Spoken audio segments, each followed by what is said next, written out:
মৃত্যুর পথযাত্রী ছিলেন, আপনি বলছিলেন যে রক্ত যে কত গরম হতে পারে সেটি আপনি দেখেছেন। কিন্তু আপনাকে নিয়ে কিন্তু প্রশংসার জায়গা যতখানি আছে আপনার দলের পক্ষ থেকে, সরকারের পক্ষ থেকে, কিন্তু আবার যারা আপনার দল করে না বা আপনার সমর্থিত নয়, তারা ওই দেশের মানুষ, তাদের মধ্যে কিন্তু এক ধরনের মিশ্র প্রতিক্রিয়া আছে। বেগম খালেদা জিয়ার যে লং মার্চটি হয়েছিল সেখানে একটা এখনো পর্যন্ত সেই মিশ্র প্রতিক্রিয়া আছে। সেই লং মার্চের সময় কি ঘটেছিল সেখানে? কি লং মার্চটা আমরা আপনাকে অভিযুক্ত আমি নিজেই বলছি, আমি পার্লামেন্টে বলেছি, জি জি রেকর্ডেড। লং মার্চটা আমরা আটকে দিয়েছিলাম। আমরা না, আমি আটকে দিয়েছিলাম। কেন? কোশ্চেনটা কেন? দেখেন, একটা লং মার্চ ঢাকার থেকে চিটাং যাবে, হোয়াট ইজ আওয়ার প্রবলেম? সরকারের সমস্যা কি? সরকার পড়ে যাবে একটা লং মার্চ গেলে? No way.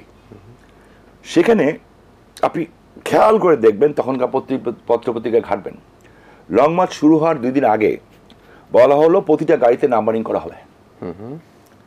এবং সম্ভবত কর্নেল আকবর, যদি আমি ভুল না করে থাকি, বিএনপি নেতা, উনি হয়তো দুনিয়াতে নাই, আল্লাহ ওনাকে বেহেশত নসিব করুক, উনি বললেন লাইসেন্স করা অস্ত্র সাথে নিয়ে নেবেন। এবং ওটার মধ্যে জামাত ছিল, বিএনপি ছিল। এখনকার গোয়েন্দা সংস্থার ফাইল যদি আপনি ঘাটেন তখনকার, আমি বিশ্বাস রাখি, আপনাদের তো মিডিয়ার লোকরা আছে, আপনারা এটা পাবেন। যে কোনো জায়গার থেকে আমাকে সর্বোচ্চ পর্যায় থেকে বলা হলো যে আমাকে এটা ডিস্ট্র্যাক্ট করতে হবে। আমি সেম আপনার মতোই করেছিলাম প্রশ্ন, যে ওয়াই গেলে কি হয়? হ্যাঁ, কয়েক হাজার গাড়ি কিন্তু।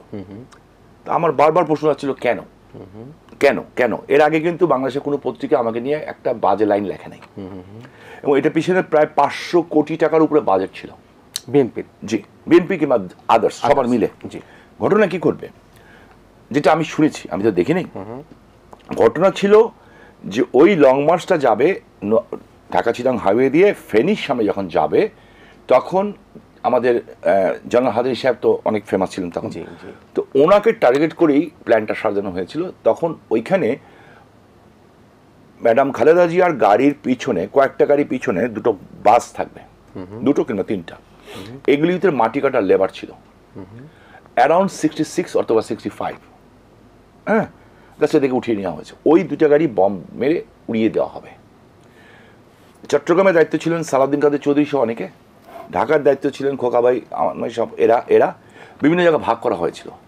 এবং সমস্ত ফাইন্যান্স ঠিক রাখা হয়েছিল, প্রচণ্ডভাবে বিক্ষোভ ফেটে পড়বে সব, যে 65 জন কিংবা 66 জন কিংবা 60 জন লোক মারা গেছে, খালেদা জিয়ার কী অবস্থা আমরা বলতে পারছি না। ওই সুযোগে সেই রাত্রে পিছনের গলি দিয়ে ক্ষমতা আসা একটা পরিকল্পনা ছিল। সাবজেক্ট ওইটা না যে পিছনের গলি দিয়ে ক্ষমতা আসবে, সাবজেক্ট এইটা 60 জন থেকে 65 জন মানুষ মারা যাবে। হ্যাঁ, আপনি কি করলেন প্রথমে? আমরা যেটা করলাম সেটা হচ্ছে যে আমরা কিন্তু আটকে দিয়েছি। একটা জিনিস দেখেন, আমরা কিন্তু লং মার্চ আটকে দিয়েছি, যেতে দিনে তা না, কিন্তু লং মার্চ কিন্তু ঠিকই গেছে। সরকারের 4 ঘন্টা সময় দরকার ছিল এই টোটাল রোডটাকে সিকিউর করার জন্য। মেবি খালেদা জিয়া জানতেন কিংবা মেবি জানতেন না, এমন হতো না যে ওনার নলেজে থাকতেও নাও পারে, বিভিন্ন শক্তি তো কাজ করে না, এমন তো না ওনার ইয়েতে, এমনও তো হইতে পারে যে ওনার গাড়িতেও বোম উড়িয়ে যেত, অ্যান্ড সেকেন্ড পার্টি আর third party can get the opportunity. So সরকারের দায়িত্ব কি? নিরাপত্তা প্রদান করা। তখন সরকারের হাতে ওই টাইম ছিল না, যখন সরকার জেনেছে আগের দিন সন্ধ্যার সময়। So I did my job, এবং ওই জন্য আমাকে ফোকাস আসতে হয়েছে। And after then they targeting me in the politics, এবং প্রচণ্ড ক্ষিপ্ত ছিল।